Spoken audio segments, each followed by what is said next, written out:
Wabarakatuh. Saya ucapkan selamat pagi, selamat siang, ataupun selamat malam kepada rekan-rekan ataupun Bapak Ibu dosen yang menyaksikan video ini. Sebenarnya saya ucapkan salam sejahtera bagi kita semua, Om Swastiastu, Namo Buddhaya, salam kebajikan. Di sini perkenankan saya untuk memperkenalkan diri saya. Nama saya Naufal Wahyudiaudin dari kelompok 105 KKN Universitas Tidar. Pada kesempatan yang berbahagia kali ini, saya akan menampilkan ataupun membacakan presentasi dari artikel yang sudah kami buat dan kami kemas ke dalam bentuk PowerPoint seperti ini. Jadi untuk artikel yang kami buat adalah berjudul Floras Wonderland, di mana yang kita lakukan adalah inovasi pemasangan barcode dalam mengoptimalkan daya tarik wisata Posmati Sunrise.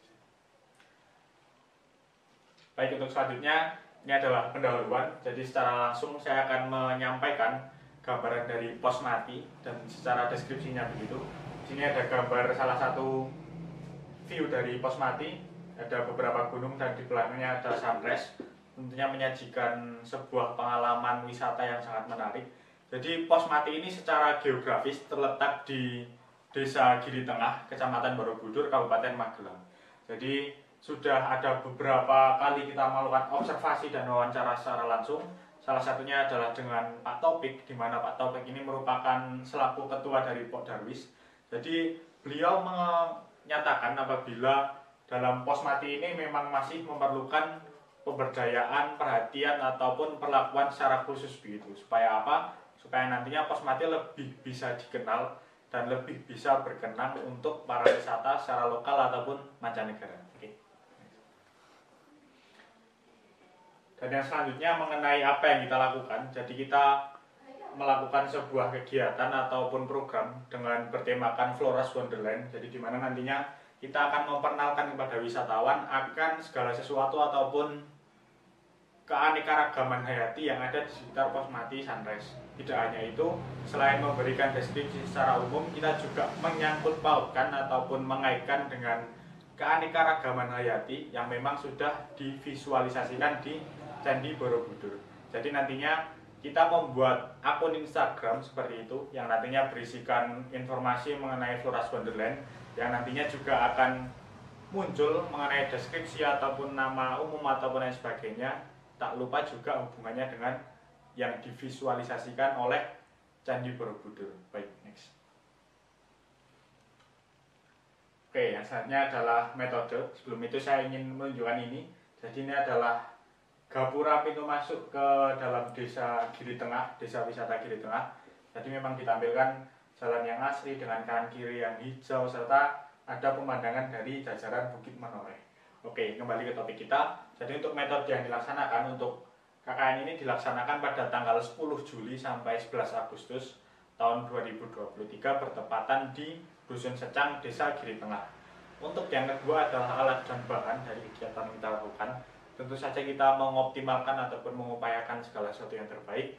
Maka dari itu alat yang kita gunakan adalah ada meteran, alat tulis, cutter, dan juga bahan yang digunakan adalah cetakan barcode serta ada tali tambang untuk mengikat.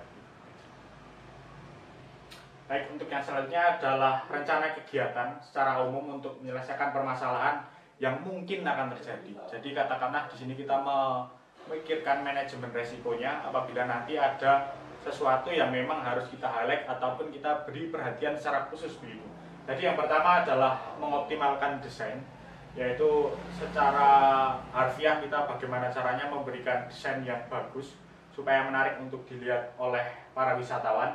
Dan yang kedua ada menyesuaikan ukuran desain, ini juga sedikit tricky. Jadi bagaimana caranya kita mencari ukuran yang pas untuk nantinya bisa dilihat ataupun di-scan oleh wisatawan. Dan yang ketiga ada mencari spot ataupun titik yang tepat. Pada nomor 3 ini juga menjadi suatu hal yang sangat perlu diperhatikan. Kenapa? Karena memang ada beberapa tanaman yang memang sifatnya mungkin tidak permanen atau bagaimana begitu. Jadi kita harus secara tepat mencari spot ataupun titik yang sekiranya memang bisa layak dan bisa bertahan secara lama. Dan yang terakhir adalah memasang dengan tepat dan kuat. Ini adalah salah satu aspek yang juga sangat penting untuk diperhatikan karena mengingat bagaimana caranya supaya apa yang kita sajikan ini memiliki sustainable ataupun bisa dinikmati dalam jangka waktu yang panjang gitu. Oke, next. Jadi ini ada diagram alir dari pelaksanaan yang kita lakukan. Yang pertama adalah mulai. Jadi secara umum ada perencanaan, perancangan dan lain sebagainya, observasi. Setelah itu ada pengkajian permasalahan, ada persiapan, dan yang selanjutnya adalah dua hal yang dilakukan bersama, menyediakan alat dan bahan. Selanjutnya ada pemasangan, pembuatan. Setelah itu baru kita mendapatkan hasil dan baru bisa kita tarik kesimpulan ataupun evaluasi di masa yang akan datang begitu. Ini masuk ke hasil dan pembahasan. Jadi di dalam barcode yang sudah ditaruh ataupun dipasang di dalam tanaman, ketika para wisatawan menyekan barcode tersebut, nanti secara langsung akan muncul ke akun Instagram yang mengarahkan pada komoditas tertentu.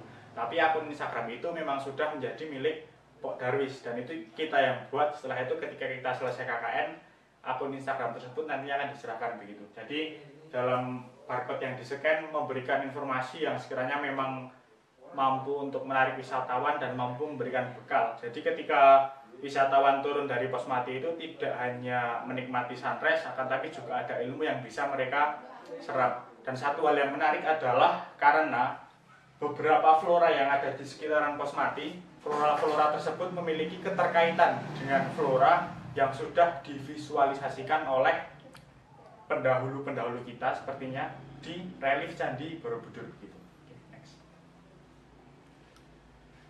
Yang selanjutnya adalah pembuatan QR Code. Jadi kita juga sudah mempelajari observasi dan lain sebagainya. Kita mencari cara bagaimana optimasi QR Code ini supaya bisa berjalan dengan semestinya dan bisa berguna. Maksud saya tepat guna gitu. Jadi ini adalah pembuatannya. Di sebelah sini ada QR Code, terus ada penjelasan-penjelasan, dan dimana ketika nantinya QR Code-nya ini di-scan oleh para wisatawan, nantinya akan memberikan informasi yang sudah saya sebutkan di slide sebelumnya. Yang selanjutnya adalah kegiatan pemasangan QR Code. Jadi ini memang menjadi sebuah hal yang harus sangat diperhatikan. Kenapa? Karena seperti yang saya sampaikan tadi, di mana bagaimana caranya supaya program ini menjadi sustainable dan bisa bertahan dalam jangka waktu yang lama. Jadi kita memilih spot yang sekiranya jarang terkena matahari ataupun ternaungi begitu, dan nantinya juga pada saat kita memilih bahan pun kita sudah memilih bahan yang sekiranya tepat supaya tahan terhadap segala bentuk perubahan musim ataupun cuaca ekstrim yang terjadi begitu. Next. Baik, sekian dari saya, cukup dari saya, kurang lebihnya mohon maaf. Kami mengucapkan terima kasih yang sebanyak-banyaknya. Tentu saja besar harapan kami dari kelompok 105 untuk menjadi seorang ataupun sebuah kelompok terpilih yang nantinya bisa untuk mempresentasikan di hadapan Bapak Ibu penguji ataupun Bapak Ibu dosen begitu.